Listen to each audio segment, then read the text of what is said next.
चलिए अब शुरुआत करते हैं खास कार्यक्रम आपकी सेहत की। और आज हम बात करेंगे डायबिटीज यानी मधुमेह से कानों को होने वाले नुकसान की। डायबिटीज केवल ब्लड शुगर बढ़ने तक सीमित नहीं है, इसका असर शरीर के कई अंगों पर पड़ता है। लंबे समय तक ब्लड शुगर लेवल बढ़ा रहने से कानों की नसें कमजोर होने लगती हैं और कान के अंदर मौजूद कॉक्लिया की छोटी छोटी ब्लड वेसल्स संकरी हो जाती हैं। इससे कानों तक ब्लड फ्लो कम पहुंचता है और ऑक्सीजन और जरूरी पोषण की कमी होने लगती है। धीरे धीरे सुनने की क्षमता प्रभावित हो जाती है। कान के अंदर मौजूद हेयर सेल्स क्षतिग्रस्त होने लगते हैं, जिससे सुनाई कम देना, कान में घंटी बजने जैसी आवाज महसूस होना या कान में भारीपन और बंद जैसा एहसास होने लगता है। इसके अलावा डायबिटीज के मरीजों में कान में मैल ज्यादा जमने की समस्या भी देखी जाती है। ये लक्षण लोगों में तेजी से बढ़ते जा रहे हैं। ऐसे में किन बातों का ख्याल रखना जरूरी है, इस पर आज बात करने के लिए हमारे साथ दो खास मेहमान जुड़ रहे हैं। डॉक्टर राजेश खड़गावत, जो कि प्रोफेसर है department of endocrinology, AIIMS Delhi में, और साथ ही साथ डॉक्टर वी नटेश हमारे साथ जुड़ेंगे, जो कि ENT स्पेशलिस्ट है एस्टर हॉस्पिटल दुबई से। तो दोनों का हम जो है स्वागत करते हैं। और सबसे पहले डॉक्टर राजेश खड़गावत, मैं आपसे सवाल करना चाहूंगी, क्योंकि हम जब डायबिटीज की बात कर रहे हैं तो डायबिटीज जो है ऐसी बीमारी है जो धीरे धीरे हर अंग को प्रभावित कर रही है। और हमारे देश में खासकर अगर कहा जाए तो हर दूसरे व्यक्ति को डायबिटीज हो रहा है। तो ये जो खतरा बढ़ रहा है उसकी बड़ी वजह क्या है? और जब हम कान की बात करते हैं, क्योंकि हम लोग जनरली बात करते हैं कि डायबिटीज हो गया तो किडनी का ख्याल रखिए, आंख का ख्याल रखिए, हार्ट का ख्याल रखिए, लेकिन कान के बारे में शायद इतने लोग अवेयर नहीं है। तो आज ये समझाएं कि ये बढ़ क्यों रहा है और इसका इफेक्ट बाकी अंगों पर क्यों पड़ता है। नमस्कार। जैसा आपने बिल्कुल सही कहा कि डायबिटीज बहुत तेजी से बढ़ रही है और हमारी कंट्री में भी ऐसा देखा जा रहा है। सिर्फ हमारी कंट्री में नहीं, आसपास के जो देश हैं उनमें भी देखा जा रहा है कि डायबिटीज तेजी से बढ़ रही है। और इसका मुख्य कारण तेजी से बढ़ने का है कि हमारे जो लाइफस्टाइल में चेंज हुआ है, हमारे रहने सहने के तरीके में जो चेंज हुआ है, वो ज्यादा इसके लिए जिम्मेदार है। हमने एक्सरसाइज करना या फिजिकल एक्टिविटी कम कर दी है। हमने खाने में फैट का ज्यादा इस्तेमाल, फैट यानी वसा का ज्यादा इस्तेमाल किया है। मोटापा तेजी से बढ़ रहा है और साथ में स्ट्रेस भी कुछ हद तक इसके लिए जिम्मेदार है। ये मुख्य कारण है कि जिसकी वजह से डायबिटीज तेजी से बढ़ रही है। अब डायबिटीज अगर बढ़ रही है और पूरी तरह से कंट्रोल नहीं है तो शरीर के सभी अंगों पर डायबिटीज का असर पड़ता है। कुछ अंग है जिन पे सबसे ज्यादा असर पड़ता है, वो है कि किडनी पे असर पड़ता है, आंखों पे असर पड़ता है, नसों पे असर पड़ता है, हार्ट पे पड़ता है। और ऐसा कोई अंग नहीं है जिसका डायबिटीज की वजह से डिसफंक्शन नहीं हो, जिसके फंक्शन पे असर नहीं पड़ता हो। ये सभी अंगों पे पड़ता है और कान भी इससे बचा हुआ नहीं है। अगर डायबिटीज है और अच्छी तरह से कंट्रोल नहीं है तो उसका कान पे भी असर पड़ता है और कान का फंक्शन भी धीरे धीरे कम होता है। बिल्कुल, और ये तमाम जो चीज़ें हैं इसको बहुत बारीकी से समझना ज़रूरी है और शायद यही वजह है कि आज हम ये खास एपिसोड हमारे दर्शकों के लिए लाए हैं। अब मैं रुक करना चाहूँगी डॉक्टर वी नटेश का, और चूंकि आज ये टॉपिक यही है कि डायबिटीज़ की वजह से ईयर पर किस तरीके से असर पड़ता है, कान पर किस तरीके से असर पड़ता है, तो डॉक्टर हमें ये बताइए कि ये जो डायबिटीज बीमारी है वो कैसे कान को क्षतिग्रस्त कर रहा है, कैसे लोग समझें कि ये डायबिटीज है जो एक इशारा कर रहा है कि कान की देखभाल करना कितना जरूरी है। थैंक यू पल्लवी, आपका बहुत बहुत धन्यवाद इस इनवाइट के लिए। डायबिटीज जैसा डॉक्टर साहब ने मेंशन किया है कि वो शरीर के किसी भी अंग को छोड़ता नहीं है और कान भी उससे छूटा हुआ नहीं है। अगर किसी भी पेशेंट को डायबिटीज है शुरुआती या फिर विद कॉम्प्लिकेशंस, तो ear nose throat I mean कान का भी अफेक्ट होना, गले का या ओरल कैविटी का और नाक का इफेक्ट होना बहुत ही कॉमन है। हियरिंग लॉस या सुनने से संबंधित समस्याएं, बैलेंस से संबंधित समस्याएं, थ्रोट में या नोज में रिकरेंट इन्फेक्शन होना, स्पेशली फंगल इन्फेक्शन होना, ये सब बहुत ही कॉमन है एक डायबिटिक पेशेंट में। और हमने ये देखा है कि ये सारी चीजें डायबिटीज की वजह से जो इम्यूनिटी इफेक्ट होती है या वुंड हीलिंग की जो बॉडी की क्षमता होती है वो कम हो जाती है, या न्यूरोपैथी या माइक्रोवेस्कुलर डैमेज, छोटे वेसल्स को जो डैमेज होता है उसकी वजह से सारे मैनिफेस्टेशंस होते हैं। कान का जो अंदरूनी हिस्सा होता है जो बैलेंस और हियरिंग से रिलेटेड होता है, तो उसमें एंड वेसल्स होती है, यानी कि उनमें कोलैटरल्स नहीं होते हैं। अगर वो एक वेसल अफेक्ट हो जाती है डायबिटीज से, उसकी क्षमता ब्लड सप्लाई ना करने की होती है, तो उसकी वजह से बहुत ही कॉमन है ऐसे पेशेंट्स में बैलेंस की समस्या होना और हियरिंग लॉस, एक्सेलरेटेड हियरिंग, मतलब अर्ली एज में ही हियरिंग लॉस भी आना शुरू हो जाता है अगर डायबिटीज भी अर्ली हो रहा है। उसी तरह नोज और साइनसेस में इन्फेक्शन, स्पेशली फंगल इन्फेक्शन जो म्यूकोमाइकोसिस हमने कोविड के दौरान देखा, वो भी बहुत कॉमन है। ओरल कैविटी से संबंधित समस्याएं, गले से संबंधित समस्याएं बहुत कॉमन है।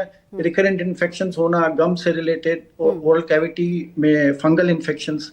तो डायबिटीज एक ऐसी चीज है जो कि शरीर के किसी भी अंग को नहीं छोड़ती है, तो उसी वजह से ईएनटी भी जो एक पार्ट है वो अछूता नहीं रह गया है। ओके डॉक्टर, यहाँ मैं आपसे ये भी समझना चाहूंगी, जैसे आपने कहा कि बहुत सारी चीजें होती हैं जो आप एक तरीके से सिम्टम मान सकते हैं, लेकिन मान लें कि किसी को बहुत अर्ली अभी डायबिटीज हुआ है, तो क्या डायबिटीज होना और ईयर लॉस होना क्या जल्दी हो सकता है, या एक लॉन्ग प्रोसेस है कि 10 साल डायबिटीज हो गया है तब जाके ईयरलिंग लॉस होगा, या किसी तरीके से ईयर में डेंट होगा? नहीं, डायबिटीज जितना अगर अर्ली हो रहा है तो उसके कॉम्प्लिकेशंस भी उतनी ही जल्दी मैनिफेस्ट होंगे अगर ब्लड शुगर कंट्रोल नहीं है तो। सो अगर किसी को डायबिटीज जल्दी हो रही है तो कान से संबंधित समस्या, चाहे वो एक सिंपल इन्फेक्शन हो जो बार बार हो रहा हो, या सुनने की समस्या हो, या बैलेंस की समस्या हो, ये बहुत ही कॉमन है। आजकल बहुत सारे केसेस होते हैं जो सडन हियरिंग लॉस के आ रहे हैं। डायबिटीज का बहुत ही इंपॉर्टेंट रोल है उसमें। बैलेंस से रिलेटेड समस्याएं स्पेशली एल्डरली में तो होती ही है, यंग एज में हम देख रहे हैं कि ये माइक्रोवैस्कुलर डैमेज जो करता है इनर ईयर को, बैलेंस से रिलेटेड जो नर्व है उसको, तो उसकी वजह से ये बहुत ही कॉमन हो गया है अर्ली मैनिफेस्टेशन। ऐसे में बहुत सारी ऐसी भी बातें आती है डॉक्टर, माफ कीजिएगा मैं आपको टोक रही हूँ, क्योंकि जब कोविड का काल था और कोविड के काल के बाद बहुत सारे लोगों ने ये शिकायत की कि मुझे कम सुनाई देता है, तो क्या कई बार हम कंफ्यूज हो रहे हैं कि डायबिटीज है जो आपको बहरापन दे रहा है, कोविड नहीं? जी, सो ये दोनों एक दूसरे को की मदद कर रहे हैं। अगर किसी पेशेंट को डायबिटीज है और उस वक्त जब कोविड इन्फेक्शन हुआ था तो हमने देखा जिन लोगों को डायबिटीज है उनमें कोई भी कॉम्प्लिकेशन ज्यादा हो रहे थे। न सिर्फ सुनने की समस्या, स्मेल सेंसेशन ऑफ स्मेल बहुत कॉमन था, लोग लूज कर रहे थे। उसी तरह एक्यूट डिजीज, चक्कर के साथ लोगों का प्रेजेंटेशन बहुत कॉमन था। तो ये सुनने की समस्या, स्मेल की समस्या, रिकरेंट इन्फेक्शन ईएनटी में प्लस चक्कर, तो ये सारी चीजें बहुत ही कॉमन थी, स्पेशली उन लोगों को जिनको डायबिटीज है। राइट।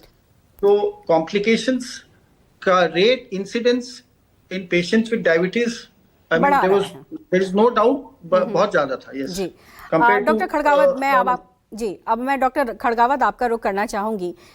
एम्स में लगातार स्टडीज़ होती रहती हैं और ऐसे में डायबिटीज़ को लेकर के आपने बहुत सारी स्टडीज़ की हैं जिसमें बहुत महत्वपूर्ण जानकारियां आई हैं।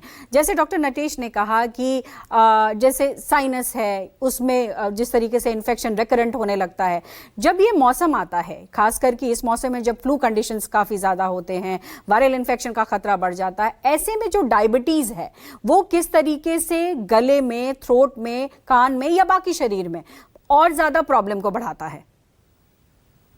जहां तक टाइप 2 डायबिटीज का सवाल है कि ये एक इम्यूनो कॉम्प्रोमाइज्ड स्टेट है जिसमें इन्फेक्शन होने के चांसेस ज्यादा रहते हैं, और उन मरीजों में जिनपे शुगर का कंट्रोल बहुत अच्छा नहीं है, इन्फेक्शन होने के चांसेस और ज्यादा बढ़ जाते हैं। एक बार आपको इन्फेक्शन हो गया है, शुगर कंट्रोल नहीं है, तो इन्फेक्शन से ठीक होने में टाइम ज्यादा लगता है। अगर आपको उस दौरान कोई घाव हो गया है और शुगर कंट्रोल नहीं है तो घाव भरने में थोड़ा टाइम लग जाता है। अगर आपकी ब्लड वेसल्स ज्यादा अफेक्टेड है तो हो सकता है कि घाव में और ज्यादा टाइम लगे, या पाँव में अगर घाव है तो वो लंबे टाइम नहीं भरे।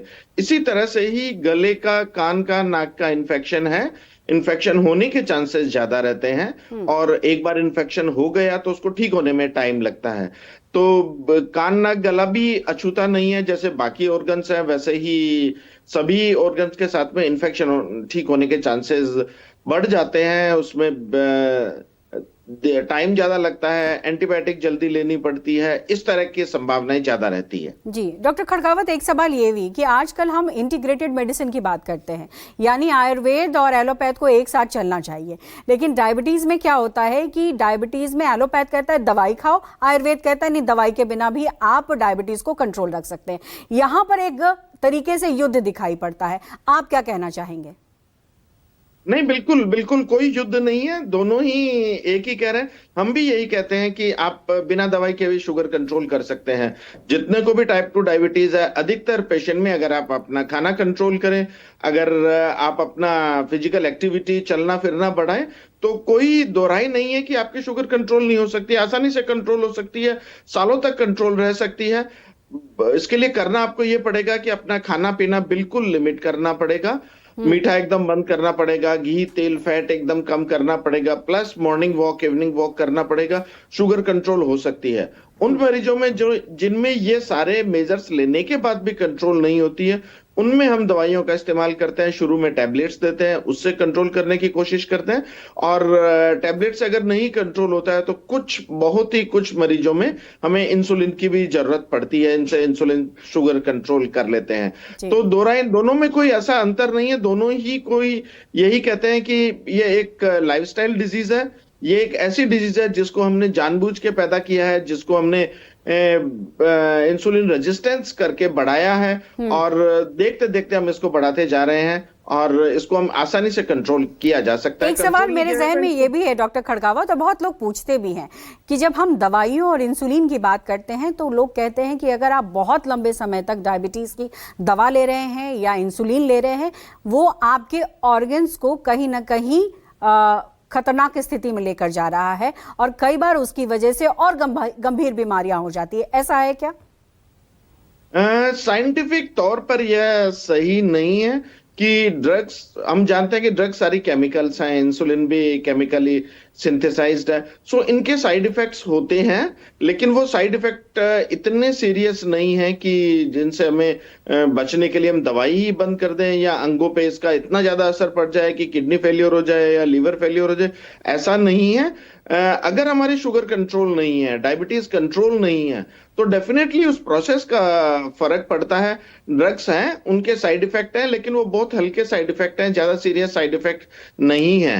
तो इनसे डरने की बिल्कुल जरूरत नहीं है। अगर लोग कह रहे हैं कि दवाइयों की वजह से प्रॉब्लम हो रही है, तो वो सही नहीं है। कुछ साइड इफेक्ट्स हैं जो हमें पहले से पता है, हम जब भी शुरू करते हैं पेशेंट को बता देते हैं कि ये साइड इफेक्ट आपके होने वाले हैं, इनका आप ध्यान रखिएगा। अगर ज्यादा होता है तो हम दवाई बंद करके दूसरी दवाई भी कर देते हैं। तो दवाइयों से, इंसुलिन से डरने की बिल्कुल जरूरत नहीं है, क्योंकि इसके अलावा हमारे पास और कोई तरीका नहीं है शुगर कंट्रोल करने का। अगर हम नहीं लेंगे और शुगर कंट्रोल नहीं होगी, तो उससे बहुत ज्यादा गुना डैमेज होगा हमें, हमारे ऑर्गन्स को। जी डॉक्टर नटेश, मैं आपसे यहाँ पर समझना चाहूँगी, क्योंकि आप ईएनटी के डॉक्टर हैं, चूंकि जब डायबिटीज़ होता है और आपने कहा कि जैसे साइनस की समस्या है या फिर कान में जिस तरीके की जो मल जम जाते हैं, इस तरीके की, सबसे पहले तो हमारे दर्शकों को ये बताइए कि क्या क्या सिम्टम्स हैं ईएनटी को लेकर के जिसको पब्लिक को समझना चाहिए कि ये डायबिटीज़ है और ये इशारा कर रहा है कि ये आपके कानों को, नाक को, गले को हार्म कर रहा है। ये हमें बताइए।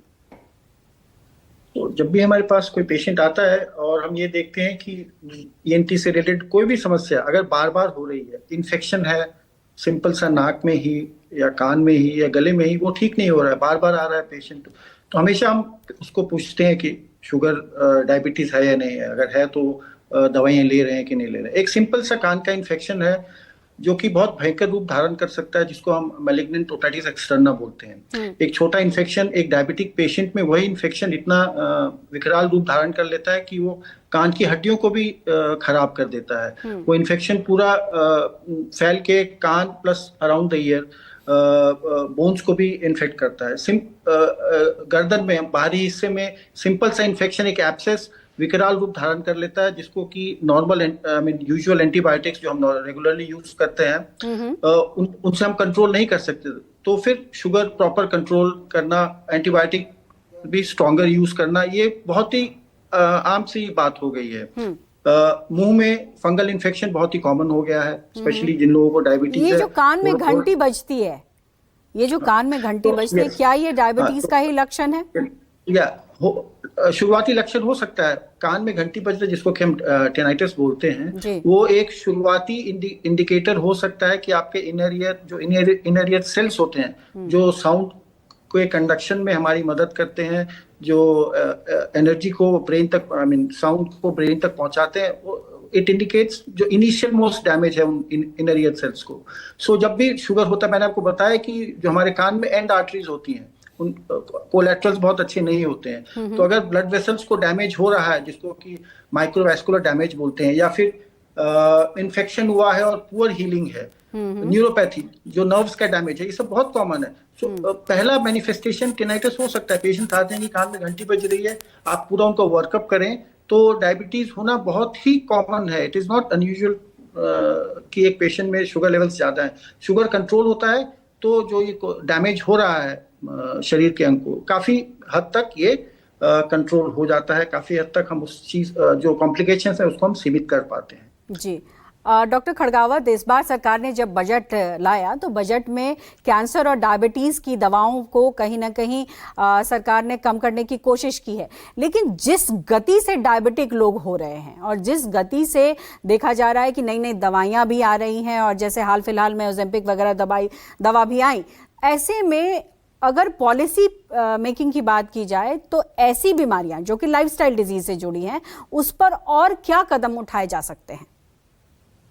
जैसा कि आपने कहा कि सरकार ने दवाइयां सस्ती की है, बहुत अच्छा काम किया है। हम सराहना करते हैं इस कदम की कि सरकार ने इसको कंसिडर किया और डायबिटीज को एक बड़ी बीमारी मानते हुए इसकी दवाइयां सस्ती की है। इसका बहुत अच्छा असर देखने को पड़ेगा। आम जन को ये दवाइयां इस्तेमाल करने में सुविधा होगी, उनका बजट कम होगा, उनको फायदा होगा। हमें करने की जरूरत सबसे पहले यह है कि हमें बहुत जल्दी क्लासेस से, छोटी क्लासेस से हमें सबको ये बताना पड़ेगा बच्चों को कि हेल्दी लाइफस्टाइल क्या है, हमें क्या खाना खाना चाहिए, हमें कैसे अपनी दिनचर्या को व्यवस्थित करना चाहिए, क्या फिजिकल एक्टिविटी कितनी इंपॉर्टेंट है, उनमें ओबेसिटी से बचना चाहिए, ओबेसिटी से रोकने के लिए हम क्या कर सकते हैं। बहुत अच्छी बात है कि हम उन्हें इतिहास पढ़ाते हैं, मोहनजोदड़ो, हड़प्पा हम क्लास 3 से 4 से पढ़ाना शुरू करते हैं। बहुत अच्छी बात है, हमें इतिहास जानना बहुत जरूरी है, लेकिन साथ में हमें यह भी जानना जरूरी है कि हमारा शरीर क्या है। हमें यह भी जानना जरूरी है कि हम जो खाना खाते हैं वो क्या है, हमें कौन सा खाना है जो हमें बीमारी हेल्दी रखेगा, बीमारियों से बचाव रखेगा, और क्या क्या स्थितिज हैं जो हमें नहीं करनी है, जो क्या फिजिकल एक्टिविटी हमें करनी है, हमारा वजन कैसे स्वस्थ रखना है, ब्लड प्रेशर क्या होता है। तो बहुत अर्ली क्लासेस से अगर हम ये पढ़ाना शुरू करें और लगातार हर साल हम पढ़ाएं क्लास में, तो उसका एक लंबा इफेक्ट हम देख सकते हैं। हो सकता है कि यही वो बच्चे हैं जो आगे चल के हमारे देश के स्वस्थ नागरिक बनते हैं। अगर शुरू से हम उनको बताएं कि स्वस्थ नागरिक किसको कहते हैं, स्वस्थ खाना क्या है, स्वस्थ रहना क्या है, तो हो सकता है कि हम लंबे टाइम पे इसमें एक बदलाव देख सकें। और इसके साथ में और ही इस मोड़ बाकी पे हम सब खड़े लोगों भी को हैं डॉक्टर खड़गावत, जहां हमें डायबिटीज को सीरियस लेने की जरूरत है, वरना जो देश का भविष्य है वो और ज्यादा बीमार होगा। ऐसे में डॉक्टर नटेश, मैं आपका फिर रुख करूंगी, और एक सवाल ये है कि जैसे हम देख रहे हैं कि पॉपुलेशन डायबिटिक हो रहा है, कैंसर की समस्या भी बढ़ी है।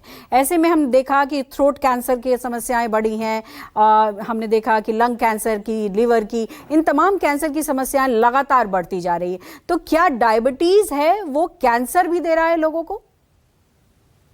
तो ऐसा है कि डायबिटीज डायरेक्टली किसी भी ऑर्गन में कैंसर के लिए रिस्पॉन्सिबल नहीं है, बट देन अगेन जब हम कैंसर को देखते हैं तो इम्पेयर्ड इम्यूनिटी की वजह से जो चेंजेस आते हैं बॉडी में, ईयर को ही ले लें या थ्रोट को ही ले लें आप, तो ऑब्वियसली वो इनडायरेक्ट रोल होता है डायबिटीज का कैंसर के मैनिफेस्टेशंस को कॉम्प्लिकेट करने में, बढ़ाने में। और जब हम ट्रीटमेंट का भी सोचते हैं, या तो कीमोथेरेपी हो, रेडियोथेरेपी या सर्जरी भी हो, तो कोई भी डायबिटिक पेशेंट है उसका प्रोग्नोसिस ऑटोमेटिकली थोड़ा सा खराब हो जाता है कंपेयर टू पेशेंट जिसका कि शुगर कंट्रोल है, उसको डायबिटीज नहीं है।